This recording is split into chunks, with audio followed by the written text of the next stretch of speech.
welcome to Recovery Report Live. I'm Dan Odess, president of GlobalPro, where we manage risk to recovery, and we've managed more than $1 billion in recovery. We've also helped thousands of community associations and business owners place insurance, particularly in these tough times where the market is tough, the information is misleading. We want to make sure that we are delivering information you can use, whether you're a property manager, a board member, or a business owner. It's so important that you are tuning in every week right here on the Recovery Report Live to get the information you can use. We have an incredible episode with an incredible human being, a person that has stepped up to take control of CAI South Florida in a big way, and I can't wait to get to that interview. But before we hit there, I want to talk about a little bit of what's going on, some misleading information out there yet again, something that we've broken down in so many different ways leading up to this episode. And just last week, there was 2 articles that were published, one talking about over 4,700 complaints filed against insurance companies for claims related to Hurricane Ian. You heard that right, over 4,700 complaints have been filed with the CFO's office in the state of Florida for Hurricane Ian related claims. Now, this obviously comes on the heels of a upcoming legislation session where already more anti-consumer legislation has been proposed. Sadly, it again is clamping down on consumers' rights and access to representation, to many rights that they need in order to protect themselves from the insurance companies and what they are doing day in, day after to mitigate their losses, which are your claims, the money they owe you, the benefits that you're entitled to under your policy. Over 4,700 complaints. Many of these complaints are talking about claims that haven't even had any sort of payment despite total destruction of property. We analyzed them. I followed up on these articles. We were talking with those people that are on the ground that are reporting this, that are getting information from homeowners that have actually made these complaints. And in those discussions, we are learning that some of these properties are completely destroyed. They haven't received any sort of advancements, any partial payments, nothing for their claims. Meanwhile, the legislative session is convening and talking about more anti-consumer legislation. To what end? Rates are going up. One of the other articles that I wanted to highlight, which sadly, right inside the same article talking about the 4,700 complaints, was a link to another article that was entitled and talked about the jump in insurance rates 20 to 25%. But how is this possible? We were told as consumers last year that the special legislative sessions, 2 of them, that the governor ordered, the first one that was specific to homeowners insurance, the second one, a little bit more general, but again, the whole point of both of those special sessions as it relates to insurance was about a more competitive and affordable insurance market. It's done nothing. In fact, I've said it before and I'll go on record as saying it again, supporting the initiatives of these many foreign entity companies is about as anti-American as it gets. I do not understand it. They don't hire people. They don't produce any sort of products here in the United States. It seems anti-American to me to even support some of this stuff. And when you actually drill down on the issues related as it relates to these insurance companies, it has almost nothing to do with the claims. It has more to do with the actual financial markets. We had our very own Matt Sengsterin, our senior vice president, here on our show, breaking down some of the financials, some of the things that they've been reporting. The information's there. It's so obvious, and it has very little to do with the claims that have been made. I mean, honestly, I'm still waiting for the information on this incredible litigation that's costing insurance companies so much money, or as they have said in the last special session, which led to some of the changes in the anti-consumer legislation that was passed. Again, not resulting in any sort of savings or a more competitive market. I don't get it. I don't understand it. It seems as if the insurance companies have gotten everything that they wanted, everything they've ever asked for with regards to attorney's fees, public adjusters, contractors. You know, the CFO went on record as called all of the contractors, public adjusters, locusts and parasites, and then walked back those statements on a follow-up interview and then attacked the Florida bar, claiming that they're not even regulating themselves. It just, again, to what end? If you keep saying these things, but there are no results, then at what point as consumers are we going to step up and demand more from the legislators? Demand that they actually hold these insurance companies more accountable. It, again, doesn't make sense. It's really not adding up for me, but I'm hopeful. I'm hopeful through the legislative lobbying efforts of FAPIA, Florida Association of Public Insurance Adjusting, as well as some other organizations, even the insurance agencies. I was talking to a few just recently about some of the legislation and their frustrations with regards to appointments and insurance companies playing games with their appointments, not even acknowledging AORs when they have a change of agent of record where a policyholder wants to change from one insurance company to another. There's actually insurance companies refusing to acknowledge those AORs.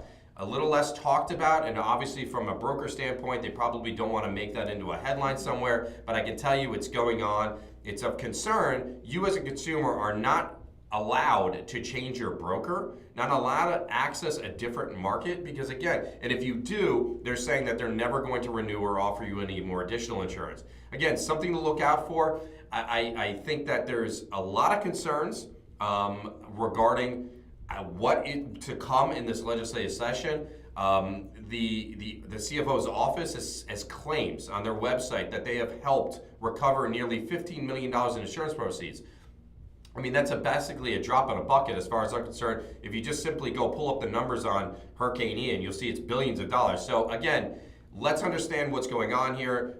Let's properly evaluate our situations. Let's hold the insurance companies more accountable. Talking about accountability, I want to bring on our next guest here. Our next guest is paving the way for a lot of great change within CAI. Linda Johnson, thank you so much for coming on today. Thank you for having me. This is an awesome episode to talk about what CAI, let me take a step back. CAI, what it's meant to me. I really want to start out there. I've been a member of CAI for a long time.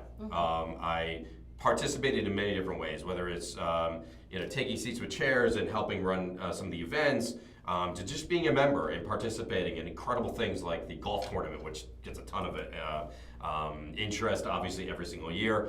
I have traveled to San Francisco, participated in the CAI, they did like a law seminar. I've gone to the national convention. I've done all these various different things over the years. Sadly, and I will admit, I've never had an actual board position, but maybe that will change. Who knows? Matt's been taking a strong effort with CAI, and hopefully one day, someone here at GlobalPro will be on the board to make positive change like you're planning to do over the next. So let's talk about some of that. Let's talk about you first. Let's talk about you in the industry. Tell us a little bit about you, what you do, and what CAI means to you. Okay, well, I have been doing property management for over 20 years. And I started this because I am a homeowner of a condominium and I served on the board of directors. When I served on the board of directors, I saw some things that I didn't like that my property management company was doing. My maintenance was doubling for no reason. I had no pool, I had no amenities, and why, right? So the why started being into, okay, let me look. And when I started seeing, I saw things that I didn't like. So I said, at that time I was working for a Fortune 500 company. And I said, let me start getting involved with this. And a friend of mine bought a condo. And then she goes, hey, we need management here. And you have your MBA and you could do this. And that's how I started. Started with a 12-unit building in South Beach, and then from there it's all history. I love what I do, and I like helping communities, helping the owners, educating them and guiding them the way that they should do things. No, it's awesome. So you are actually a property manager. You're taking the lead in Community Association Institute, Southeast Florida, which is obviously one of the largest markets for community associations, particularly high-rise in the country. In fact, what is touted as like the godfather of condo law, Michael Hyman, who's an incredible human being, gave me, like, one time I sat with him for a long time, gave me a huge history of condominium associations and the changes in the laws and the history of, some of the statutes and Florida laws that, we have here. Florida seems to always set a precedent in many different ways, whether it's insurance and construction, and I think it certainly has with community association and management and whatever else, because of the density, the opportunities that are there. What used to be a lot of people's second, third homes are now a lot of primary residence, right? You had an aging community that once bought vacation homes and now they're living there full time. And then you had the great migration that we just once saw. So these buildings are more full. There's a lot more people in them. There's a lot more people using the amenities. And then you tragically had the collapse of Champlain South Tower. which put a laser beam on the southeast market as to what changes are coming next, and a lot of people looking, okay, what is Florida going to do to respond to this tragedy, and what are we going to do to make sure that we don't have the same thing happen with us? So you had the Great Migration, you had a tragic collapse, you had a massive growth in the real estate market. Now there's so many things culminating, and there's going to be a lot of focus on what happens at CAI, Yes. Southeast Florida, and I think, not to make you nervous, but I think you have an incredible opportunity to make so much positive change, and I think it's important to talk about the 100 days. So let's break it down a little bit. Let's talk about your top 5 focus areas. What are they, and what changes should the membership or anyone that's interested in becoming a member expect from CAI? Well, the 5 focuses that we're really looking at is promoting more to the managers, education, having them be able to attend classes where they learn about the new updates of the law, everything that's going on. Also getting more homeowner leaders involved so that they get more information, because a lot of them guide themselves by the manager, but they really don't know and they're not educated on everything. So our focus mostly is going to be on attracting more information for managers and homeowner leaders. That's one of the most focused things. Also making it more availability with webinars that we're going to be offering for a lot of managers. I do a lot of them, a series of lunch break series that we're doing on helping the new managers, because a lot of the new managers, there's so many Florida statutes that are changing of all the expectations that managers have to fulfill, especially after the collapse. You're reporting to the state, reporting to the city, reporting to the county, all these things, and all the new laws. It is very important for the managers to keep up to date. So one of those things is implementing more up-to-date classes with our focus.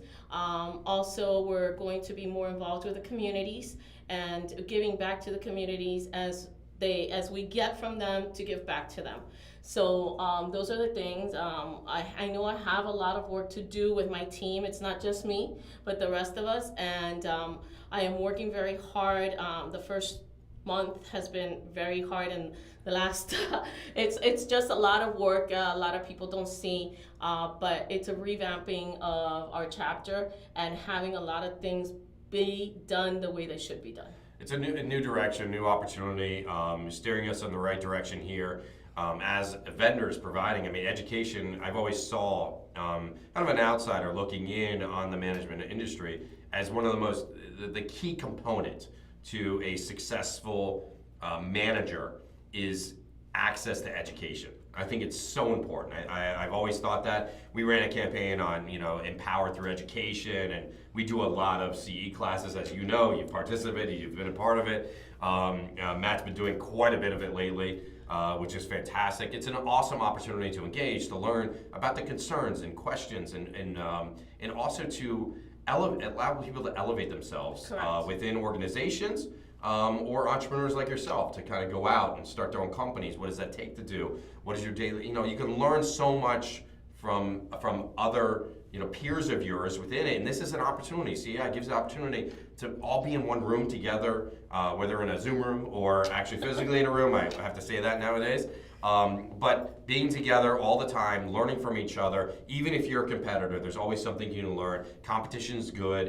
It honestly, I think innovation comes with it. Yes. And I think that's really a key component here. So let's talk about education and what the advancement plays in a role in your agenda for the chapter. What types of educational programs and advancement programs are you looking to push, to do better with, or to innovate? What are we expecting here? Well, as you know, CAI offers CMA, CA classes, which is for your license to be international. They also have a lot of designations like the Association Management Specialist. They have also the PCAM, which is the Professional Community Association Manager. So what we're focusing is with all of our education is to give our managers the opportunity to elevate themselves, to get these designations. These designations means more.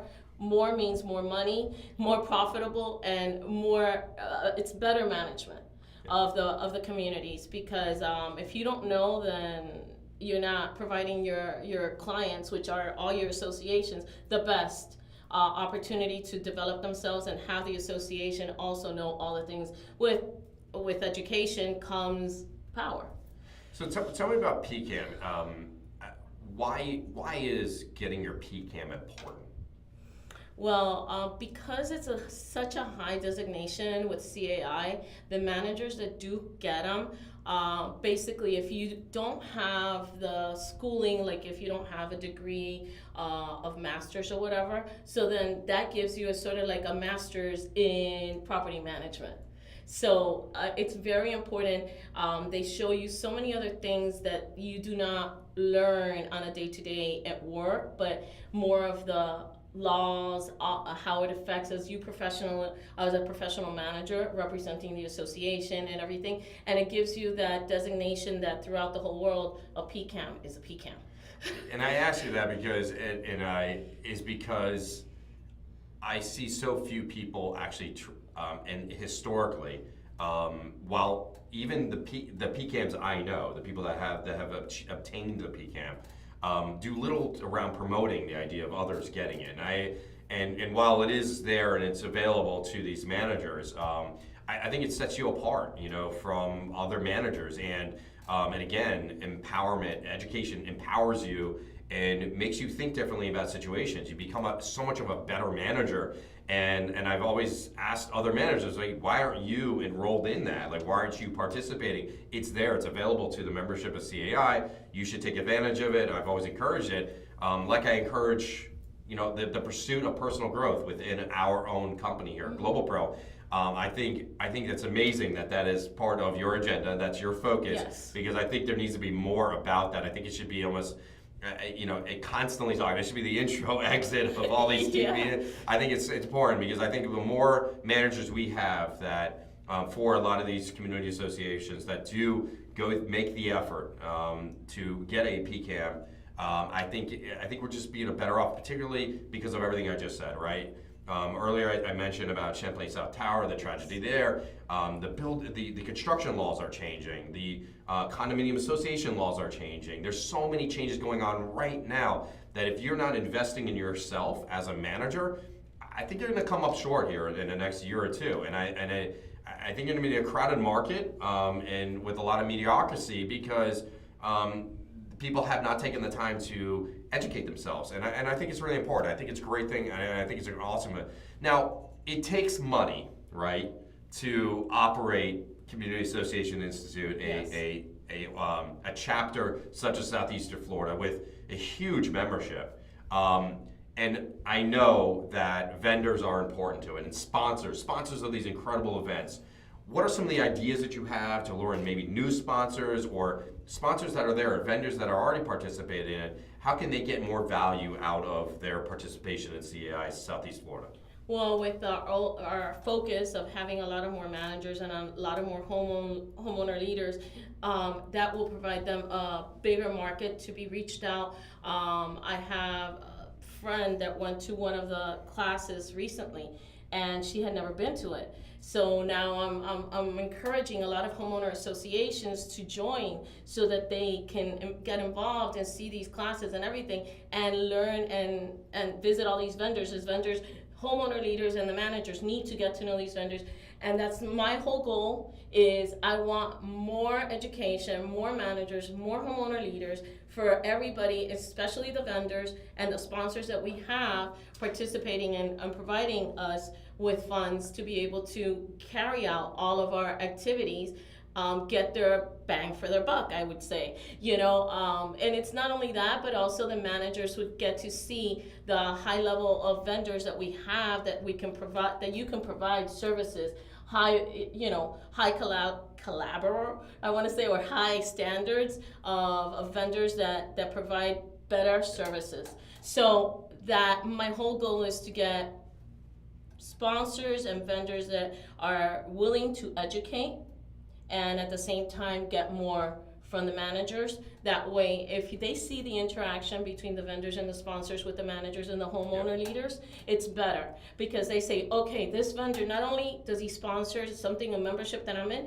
but he also is educating me, is teaching me the new things, the new laws for the insurance, especially after, like you mentioned, the collapse and everything, and insurances right now, how it's going, and it's affecting all associations.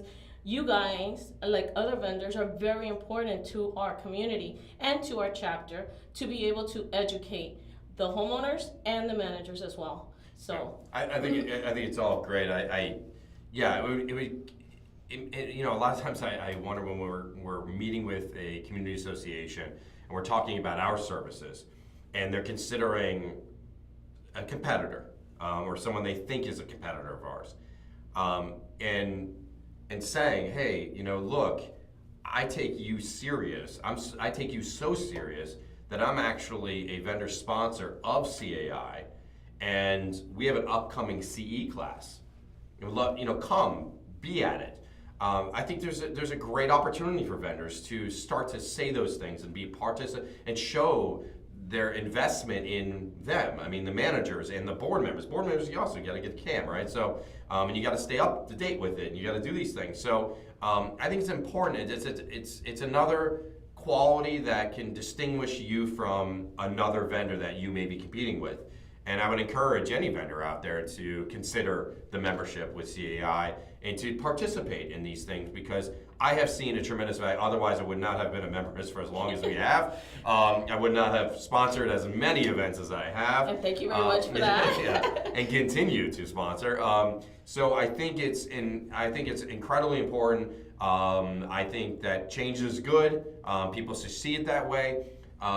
If you have, I know, and like, I'm gonna even say this, and you probably say it yourself, is that like, I've always seen CAI as an opportunity for you to be creative. You can come in, you got ideas, share them, participate in these things. You'd be shocked at the positivity and people's willingness to help you, obtain new opportunity, new business, and get in front of people and educate and do these things. It's awesome. I mean, everything from the member, when you have your luncheons or your breakfast, and everyone gets to stand up and introduce themselves and talk about it as a new member and things like that.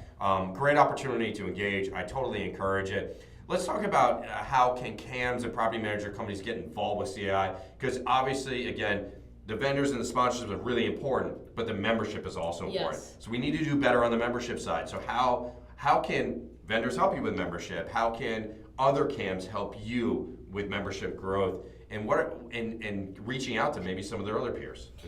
Well, the best thing is to just when you're introducing yourself and you are like a member, because you are a member as a vendor and you're a business educated partner as well. So when you do that and you say, well, I'm part of the CAI Southeast Florida chapter, and if you're interested, the way that CAMs and vendors can help us is introducing us to these associations, introducing us to these managers.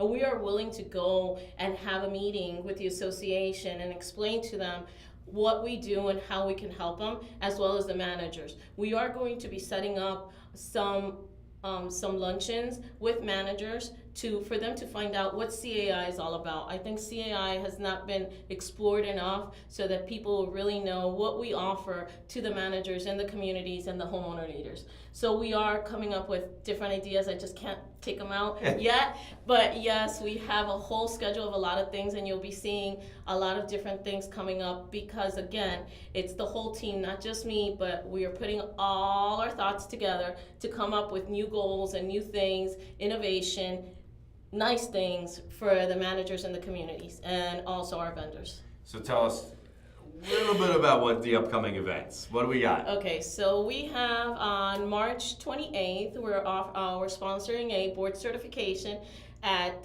North Miami. It's a dinner at the Morden Steakhouse, which is going to be a panel made up of different vendors that are diamond sponsors of different categories that are part of the board certification. We also have on March 30th our educated business partners. Those are for people that are already members, that are vendors that need to get educated so that they know how they get the most from CAI. We also have on April the 14th, we have our golf tournament at the Doral, which you guys are involved as well, and it's a big, big thing. We also have our expo. It's coming on August 23rd, and we'll be doing a school supply drive with our expo as well, and again, giving back to the community.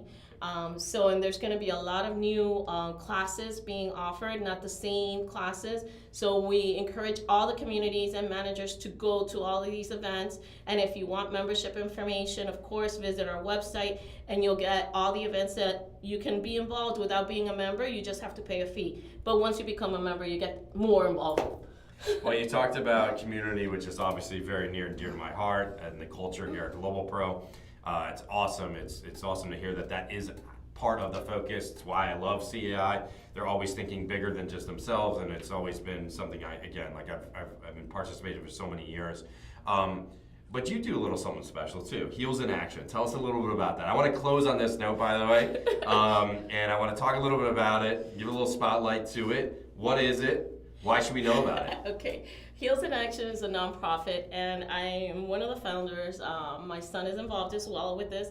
And what we do is we go to different organizations and we create like a little closet for women that don't have the advantage of being able to wear certain clothes when they're getting ready for an interview because they don't have the funds, or they've been in a tough situation, so they go to this closet and they could pick their clothes, they pick shoes and a bag, everything for them, and it's just giving back to people that want to encourage, we want to encourage them and the women to succeed and to become better. Even if you've gone through a tough situation in your life, this is part of Heels in Action.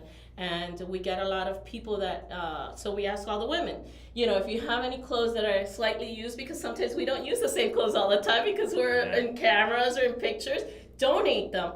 Contact me or contact, I can provide you the other person that's collecting the clothes and the shoes and everything. So we go, and this week I'll be setting up a closet already for an organization in Homestead, and awesome. And it's I love it. It's giving back. Is there a website? Not yet. It's in the development. Contact information, email address. Well, yeah, you can email me at ljohnson@gmail.com.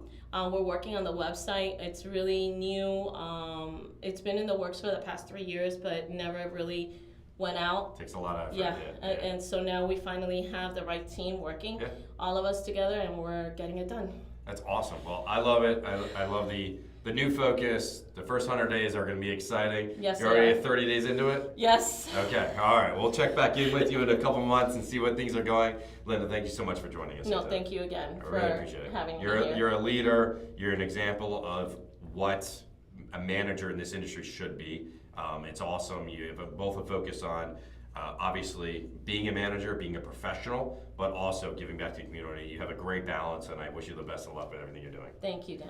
All right, guys. Well, that was an awesome interview with Linda. It's a great sit down with her, have an incredible conversation. There's a lot of changes going on. We're going to keep updating you on everything that's going on in the legislative sessions. Obviously, that's a big focus right now. There's a lot of changes coming for community associations as well as for insurance and business owners. Believe me, there's plenty of changes. There's plenty to talk about from here until the end of the year.